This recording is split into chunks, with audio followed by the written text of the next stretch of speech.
who I doubt will want to be too restrained in giving his views about what on earth is going on here at Westminster. Helen, over to you. Yes, I've got with me Charles Walker. He's the MP for Broxbourne. You've got a lot of experience in party management, Charles. You've been here a lot of years. Have you seen anything like this? Well, we've had some pretty tense moments, particularly around Brexit, but I've really not seen anything like tonight. What I understand is that we were on a confidence vote, which means if you voted against your government, you'd lose the whip, because in essence you were saying you had no confidence in the government. Then at the dispatch box, in the wind-up, the minister said it wasn't a confidence vote, which created chaos in the division lobbies.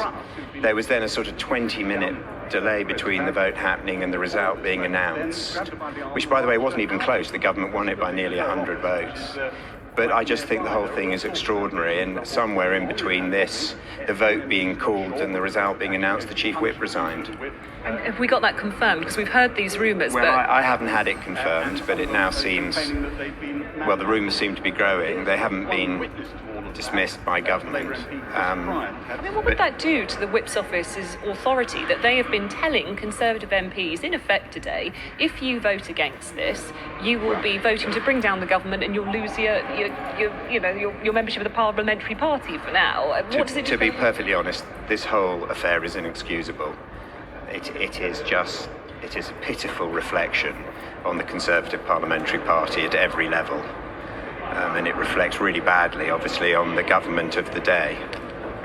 Do you think there's any coming back from this? I don't think so. But I haven't. I have to say I've been of that view really since two weeks ago.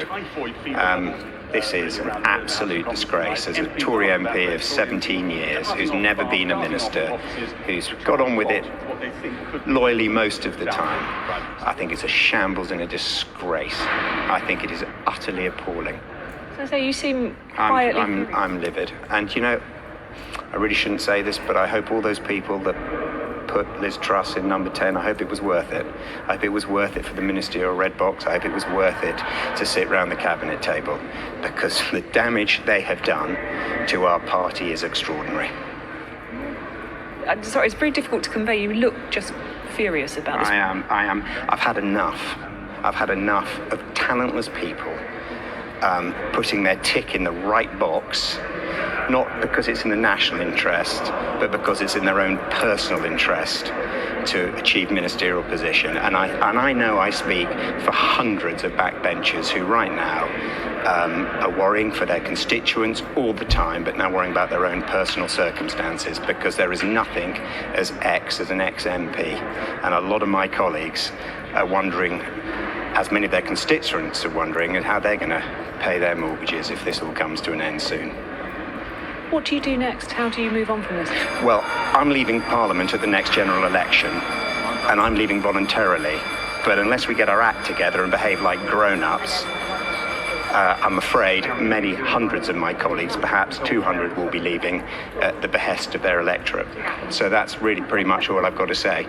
Patience reached the limit. And you're probably not the only one. I'm not.